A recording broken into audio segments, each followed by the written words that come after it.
Just because an arcade game isn't memorable in any way doesn't necessarily mean that it's not worth bothering with. Sometimes, the most forgettable title can be the first baby steps in the career of a gaming legend, something that set off a spark even if that game didn't end up being successful or even good. Such is the case with this title, Vortex, a shooter from 1980 made by a British studio named Xylek. The arcade itself may not be very interesting, but the story behind it warrants a bit of attention. The fact that this is a British arcade may pique your interest. The UK isn't exactly known for the creation of arcade games in the slightest, but there were a couple of studios kicking around during the Golden Age, such as the aforementioned Xylek or Century Electronics.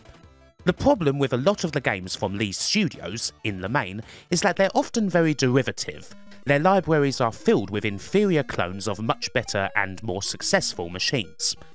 This perhaps speaks to a general lack of resources that these studios had, mostly restricting them to takeoffs of popular titles that could be sold at a budget price to operators, often on hardware that, even for the time period, was pretty weak. Even one of the more famous British arcade games kicking around, Century's Hunchback from 1983, is powered through the Signetics 2650, a much less powerful chip than the Zilog Z80s that were much more commonly found in arcades at that time. Much of this is true of Vortex. One look at it is all you need to determine that this is very much based on Atari's immortal 1979 classic Asteroids, although the board itself is a conversion of Taito's Space Invaders. And of course, it couldn't possibly hold a candle to that game, especially seeing as it's largely based around something that's flat out a bad idea. In Vortex, you use the same button both to shoot and to move. You tap it to fire, and you hold it to engage the engine. It goes without saying that this doesn't work. You end up firing when you want to move, and vice versa. Why do such a thing? Why not just have two buttons?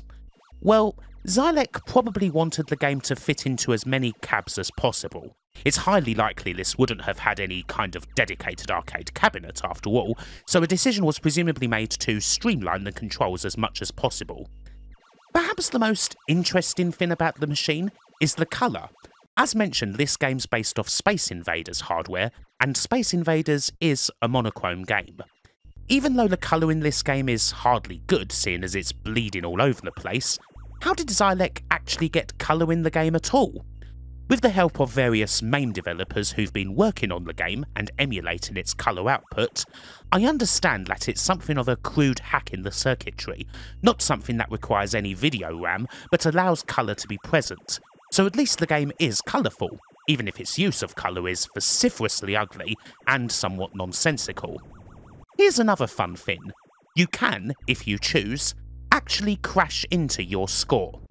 Yes, the score display is fatal to your ship. That's kind of the level we're at here, I'm afraid.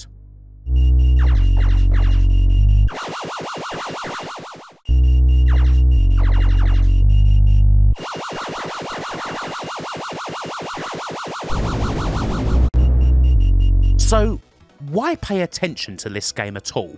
Why bring Vortex up?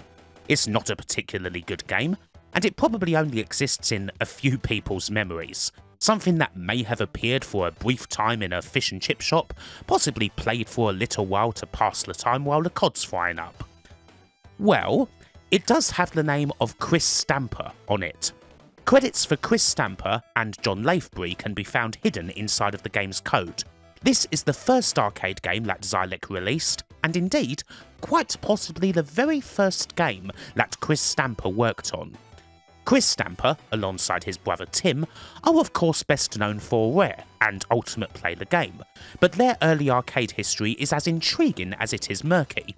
There is, of course, the mythical tale of them secretly working on Gyrus for Konami, which, alas, isn't true, but Chris's early games for Xylek would get better over time. Vortex would be followed by the considerably more polished Enigma 2, and Chris would also work on games such as The Pit and Blueprint that were pretty decently successful, even getting some international attention. The Stampers would take this experience of making arcade games onto the ZX Spectrum with Ultimate, resulting in the truly magnificent likes of Jetpack, Pst and what have you. Games that could have easily been big hits in the arcade had they originated from there. Also, this somewhat crummy, hacked-together space shooter is somewhat important. When you examine the early arcade games that Chris Stamper coded for Xylec, you do get something of a story of someone, a future video game great, learning his craft, and Vortex is the first step on the way. Having a record of these first steps, obscure though they may be, is a pretty useful thing to have. Ideally, it's something that we should always have access to for the great coders, although that is not always the case. Vortex may not be a good game at all, and certainly not a game I'd recommend firing up in MAME, but the British computer game scene may have looked pretty different if it hadn't been made, and the Stampers went on to do, well, something else. Hopefully you've enjoyed this little look at it, and until the next time, bye for now.